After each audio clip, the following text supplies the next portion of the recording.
Steve Jobs. The name is so incredibly inspiring and intimidating at the same time. The man who created Apple. The man who turned black turtlenecks into a uniform of power. The man who changed technology forever. His legacy is one of a kind. The tech titan's impact on the world remains unparalleled.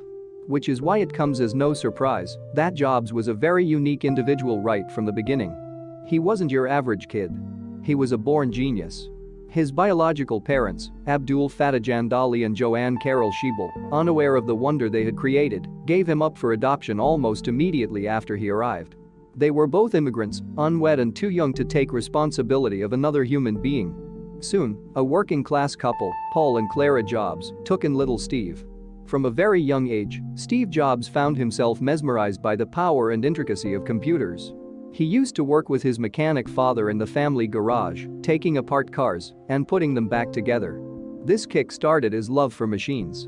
He credits his father for teaching him how to pay attention to detail, a mantra that sets Apple apart from most competitors. He was such a prodigy that his teachers suggested he skip several grades, a suggestion his parents rejected.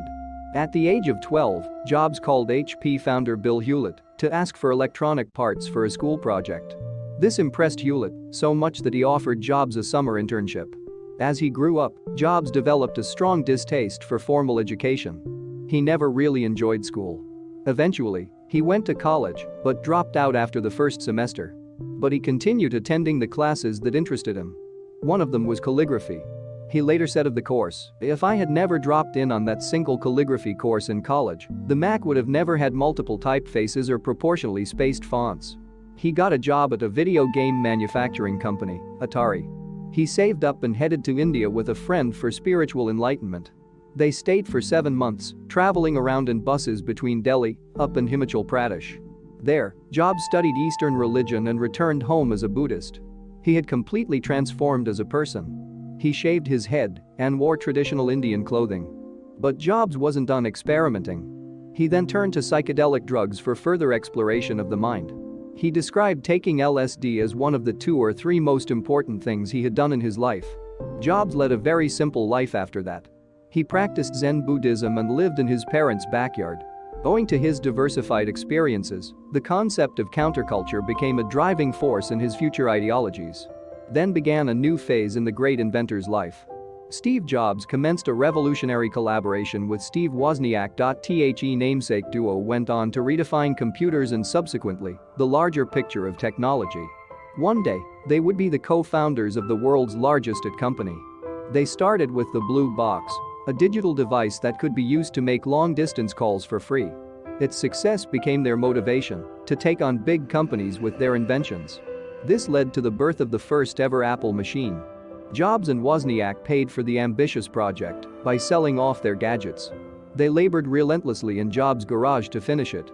Jobs spent the maximum time working and often greeted clients in his underwear and barefoot.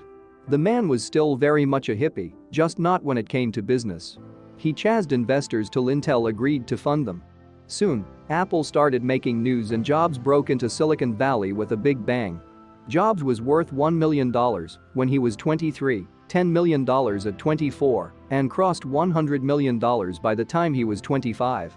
He was one of the youngest people to be featured on the Forbes list of the country's richest people, a big feat without inheriting any family wealth. But then mayhem made its way into Jobs' life.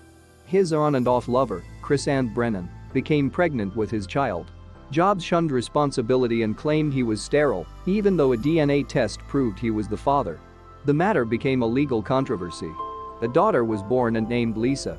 Surprisingly, Jobs named his new breakthrough personal computer Lisa as well. Time magazine interviewed Jobs for its Time Person of the Year special, but when the issue came out, it was revealed that instead of featuring Jobs, the magazine had named the computer the Machine of the Year. Jobs never trusted journalists again. Then came the biggest setback of Jobs' career. After an internal discussion, he was fired from the Macintosh Group.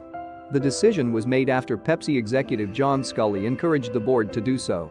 Ironically, Jobs had recently hired Sculley. Despite the shocking betrayal, Jobs didn't give up. He went on to establishing his new company, Next, but couldn't boost sales due to the high prices of the machines. Later, Next would merge with Apple to give us the iOS we have today. But Jobs wasn't satisfied. He wanted to build a bigger empire. So, he invested in a startup called Graphics Group, now known as Pixar. He initially put in his millions, and the company's instant success after the release of Toy Story paid back Jobs, and how. He remained a majority shareholder in Pixar. Everything was well. But suddenly, Jobs' life shattered completely. He was diagnosed with a rare form of pancreatic cancer. Jobs famously declined any medical treatment and refused to see a doctor, turning instead to natural methods such as vegan diets, acupuncture and herbal juices to curb his illness. It is said that his plan backfired, worsening his health fatally. After a few years, when Jobs could no longer function normally, he resigned from Apple, writing, "I have always said, if there ever came a day when I could no longer meet my duties and expectations as Apple's CEO, I would be the first to let you know." Unfortunately, that day has come. He continued working at Apple and died 6 weeks after his final working day. He passed away calmly, surrounded by family. His last words were, "Oh wow. Oh wow. Oh wow." He went into a coma right after that. The revolutionary visionary gave us quite the awe-inspiring legacy that will be taken into account by the future of technology around the world. Looking back at his incredible journey, all I can do is repeat Steve Jobs' final words, "Oh wow." His famous quote, "Your time is limited. Don't waste it living someone else's life." This is Monk Motivation wishing you a great life, be different, be better.